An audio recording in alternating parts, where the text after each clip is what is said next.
Do you know this one? This is Fuji's. Oh, maybe you need it the right way around. This is the Fuji's. And this is Ready or Not. It's a fantastic song, which is about the score. So, welcome to the civil rights capital of the UK. Bristol is a city that demands better human futures. So here I stand as the son of this city, demanding that this city delivers on its promise. That promise is one where all its sons and all its daughters can benefit from the fruits of this city. Now, I'm not here to tick a box. In fact, I'm here to bust one wide open. If it helps, I can also do a Ming robot.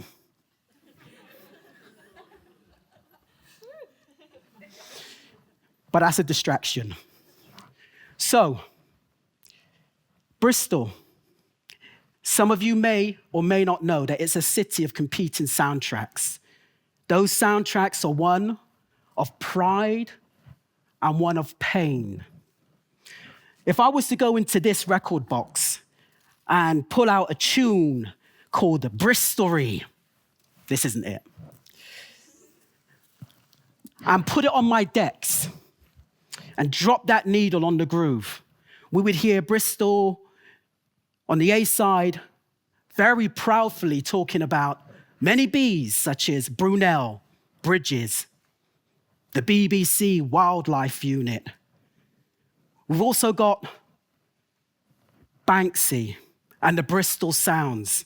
And don't get it twisted, I love drum and bass. I do. I'm a Bristol boy. But I want to press pause, and I want to flip that record to the B side. And on the B side is one of discordance. It's one of pain. Pain that is endless pressure. Pressure that is generational. In fact, it goes back hundreds of years. Here I stand on this stage at this time, saluting my African ancestors that were stolen, kidnapped, human futures disrupted from this harbourside. 2,108 ships sailed, 500,000 souls. Over 20% of them didn't make it. These are just on Bristol ships. However, I also salute their resilience, their resistance, and their black brilliance, because I stand here because of that. So, I'm, as I said, not here to tick a box. I think you got that already.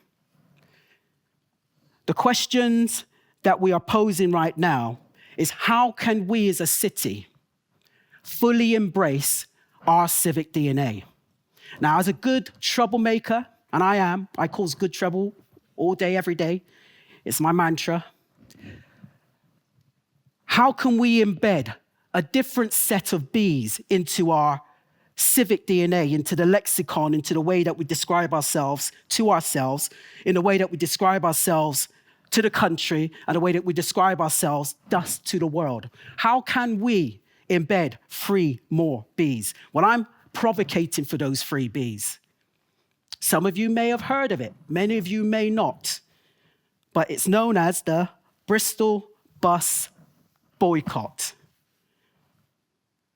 Now, for those who don't know about the Bristol Bus Boycott, and for those that do, it was the most important civil rights movement and moment that was born and came out of this city.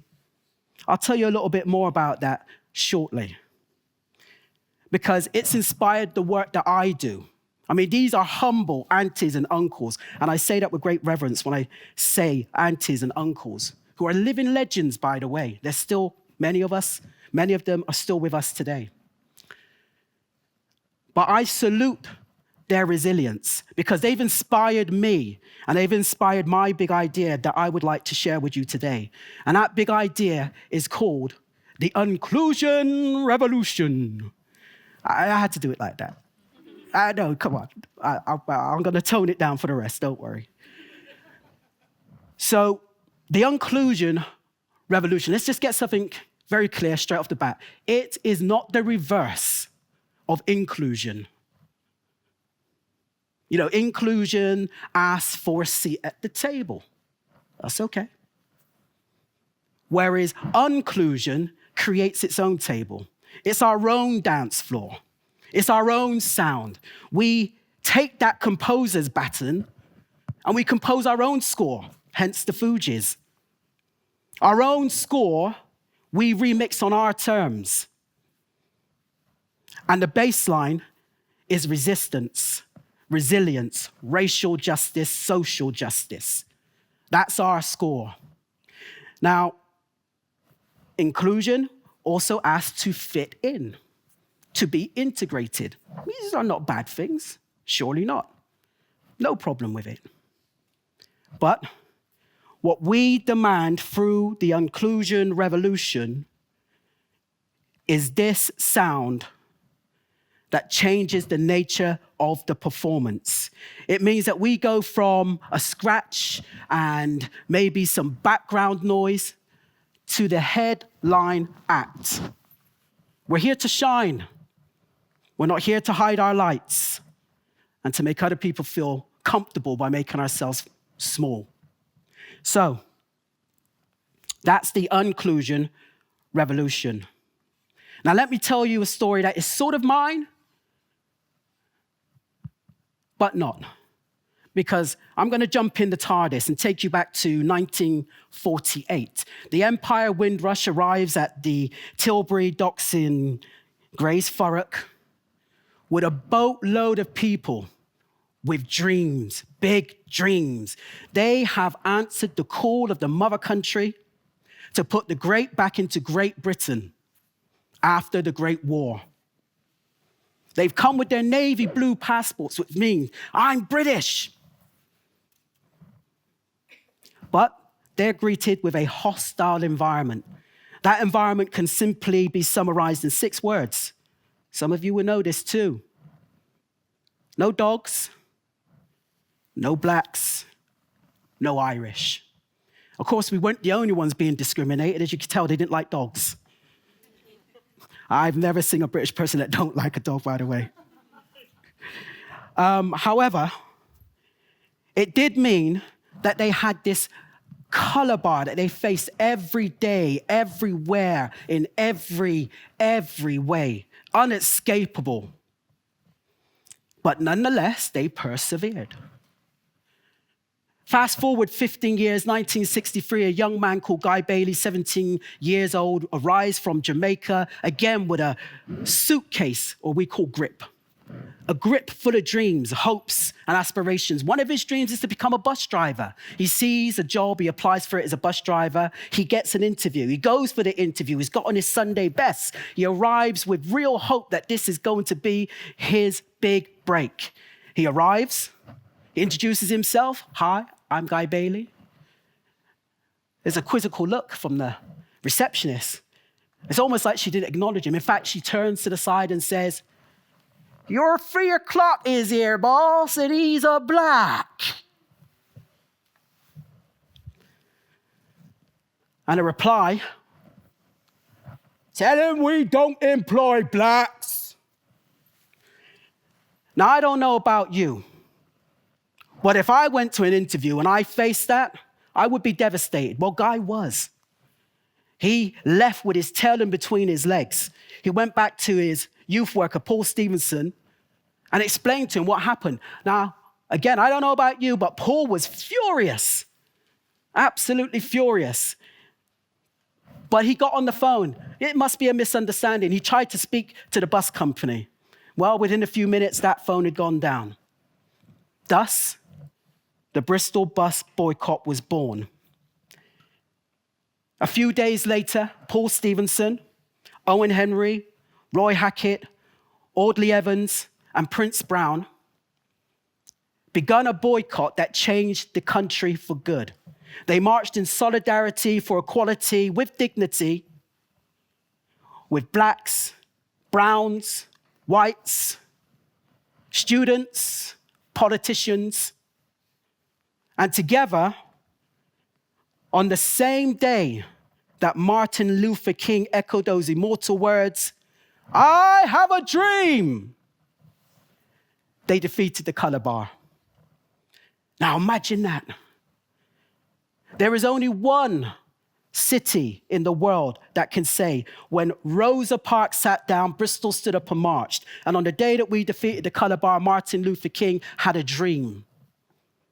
That dream led a pathway to creating the first anti-racist legislation, known as the Race Relations Act 1965. And why does that matter? Well, it matters because those aunties and uncles have marched for a better tomorrow that we enjoy today. It matters today because that law became law through royal assent on November the 8th, 1965. Can anyone tell me the date today? So it's 60 years old today. So I think we need to sing a song, don't we? Happy birthday to you. Happy birthday. No, it's okay. I didn't hear someone clapping. You didn't all leave me hanging. You lot did. She didn't. Thanks, sis. Pay you later. So the point being that this piece of legislation changed the beat of the nation for good, because it now sits at the heart of the Equalities Act, which protects everybody in this room, online and beyond, if you're in the UK. So, my Un-Clusion revolution is inspired by them. By the way, we have many of those Bristol Bus Boycott legends living that are still with us. And so I'm provocating for us as a city to embrace that in our civic DNA. Let's say thank you for good in the way that the city presents itself, because we're very good at doing the glossy come to Bristol billboards. You know, the ones with that nice little bit of diversity. Sometimes it's tucked away in a corner. Occasionally it's in the middle. So I'm provocating for Bristol to own its story, because the way we tell our stories is the way that people understand us. The way that people understand us is the way that we understand others. Bristol is a proud city of protests. And this is one of the most significant protests that have come out of the city. I just want to share with you another quick story. I'm a Northwest Indian born in one of the most stubborn parts of the city. I had a big sister that helped me. Well, she fought on my behalf, basically. Every day we faced racism, the horriblest kind of racism. But I had two parents, Windrush pioneers. They came here by plane. And they raised me to stand tall, to be proud, to turn pain into joy, to change discrimination into positivity. And so I stand here today because of that DNA that runs through my veins. I had to say that because they're here. And they paid me. And they'll beat me up if I don't. No. Seriously.